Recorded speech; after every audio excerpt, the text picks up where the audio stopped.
जय भीम साथियों। Rashtriya Jantadhikar party Sultanpuri F2 block Shani Bazaar road पर आई हुई है। जैसा कि राष्ट्रीय जनताधिकार पार्टी दिल्ली के अंदर परिवर्तन करने के लिए संघर्ष कर रही है। हम चाहते हैं कि दिल्ली के अंदर बहुजन समाज बहुत बड़ी शक्ति में है, तो इसलिए दिल्ली का मुख्यमंत्री भी बहुजन समाज का बनना चाहिए। ये राष्ट्रीय जनताधिकार पार्टी एक सोच लेके चल रही है और मुझे पूर्ण विश्वास है सुल्तानपुरी और दिल्ली के लोगों पर कि जो राष्ट्रीय जनताधिकार पार्टी की विचारधारा है, दिल्ली के लोग भी राष्ट्रीय जनताधिकार पार्टी की इस भावनाओं को समझेंगे।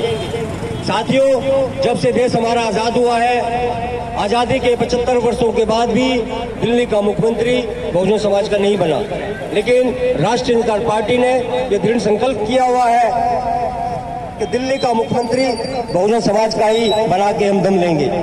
तो साथियों, हम पूरी दिल्ली के अंदर बहुजन अधिकार यात्रा निकाल रहे हैं और दिल्ली के बहुजन समाज को संगठित करने का प्रयास कर रहे हैं और उन्हें जागरूक करने का प्रयास कर रहे हैं कि अगर आपको अपने हक अधिकार चाहिए तो आपको राष्ट्रीय जनताधिकार पार्टी का साथ देना होगा। साथ ही आदरणीय महापुरुष जिनको पूरा देश बाबा साहब अम्बेडकर के नाम से जानता है, साथियों, उनकी बहुत जल्दी 14 अप्रैल को जयंती आने वाली है।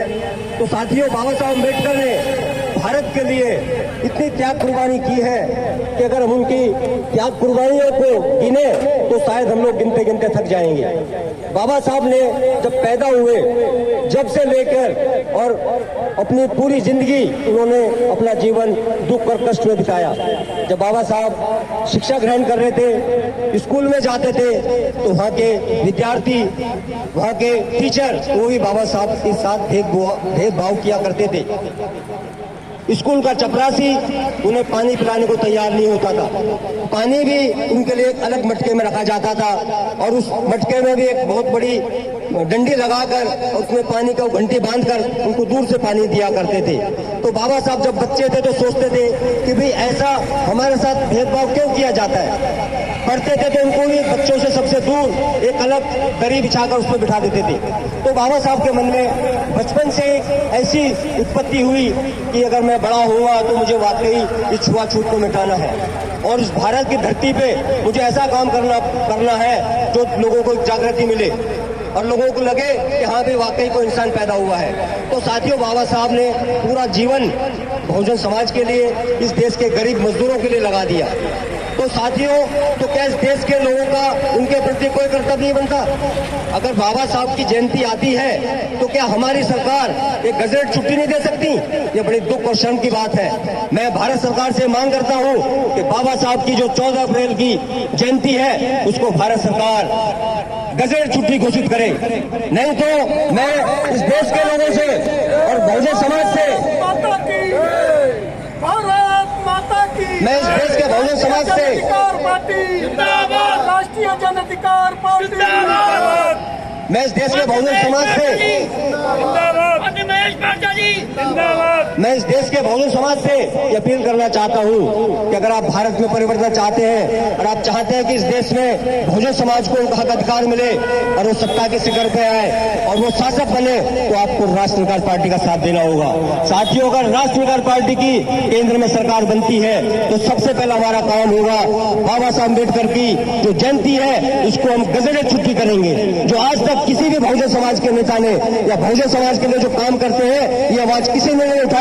मैं हिंदुस्तान में पहला ऐसा समाज सेवा हूँ, मैं बाबा साहब का ऐसा पहला सिपाही हूँ जो बाबा साहब के लिए घोषणा करता हूँ पूरे राष्ट्र लेवल पर कि मैं महेश पाठा बाबा साहब की छुट्टी को गजट छुट्टी घोषित करा के ही दम लूंगा, चाहे उसके लिए मुझे पूरे देश में धरना प्रदर्शन करना पड़े, चाहे हमें इस देश का आंदोलन करना पड़े, लेकिन बाबा साहब की छुट्टी हम गजट बना के घोषणा करवा के ही दम लेंगे। क्योंकि बाबा साहब हमारे महापुरुष हैं। ऐसे महापुरुष भारत की धरती पर, पूरी धरती पर बहुत कम पैदा होते हैं। तो ऐसे महापुरुषों के लिए भारत देश के लोग जितने भी कुर्बानी कर ले बहुत कम है उनकी तुलना में जितना उन्होंने इस देश के लिए किया है।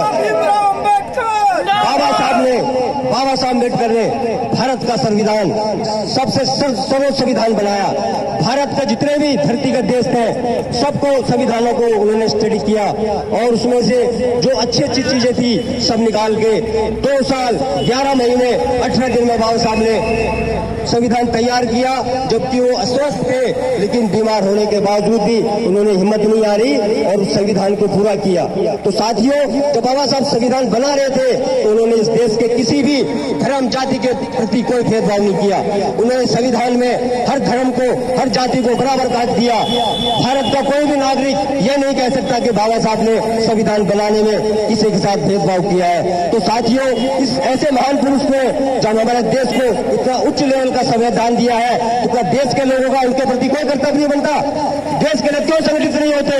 देश के हर समाज का आदमी क्यों आवाज नहीं उठाता कि बाबा साहब की छुट्टी को गजटेड छुट्टी घोषित किया है? तो साथियों, राष्ट्रीय विकास पार्टी का दृढ़ संकल्प है कि हम बाबा साहब की 14 अप्रैल की छुट्टी को गजटेड कराएंगे और भारत सरकार से भी हमारा आग्रह है कि बाबा साहब की छुट्टी को 14 अप्रैल की छुट्टी को गजटेड छुट्टी घोषित किया जाए, जिससे कि पूरे देश के लोग इस महापर्व को खुशी से हर्ष से मना सके।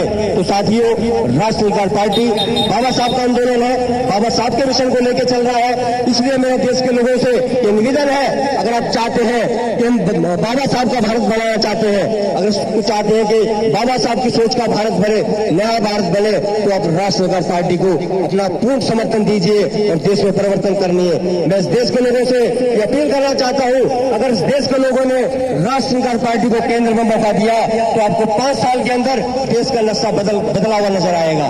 हम झूठ बोलने वाले नहीं हैं,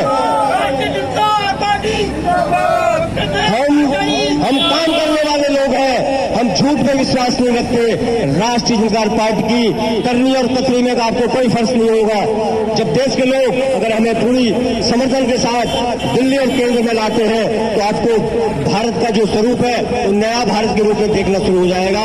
तो साथियों, मेरा देश के लोगों से और वो भोले समाज के लोगों से उनसे भी आग्रह है कि इन झूठे बहुजन समाजों के चक्कर में ना आए। सच्चे और ईमानदार बहुजन समाज के नेता को आप पहचानिए कि आपकी आवाज को सही मायने में कौन लड़ सकता है। या आपका वोट ले जाएंगे वो लड़ेगा, या जो जमीन पे बिल्कुल ग्रास रूट से मैं आपके लिए काम कर रहा हूं पिछले काफी वर्षों से, मैं आपके हक अधिकार को दिला सकता हूं। तो साथियों, मेरा सभी बहुजन समाज के लोगों से और सुल्तानपुर वासियों से मेरा आग्रह है कि फिर राष्ट्रीय विकास पार्टी के मिशन को समझें और अपना पूर्ण सहयोग समर्थन करें। इन्हीं शब्दों के साथ जय हिंद, जय भारत, जय संविधान।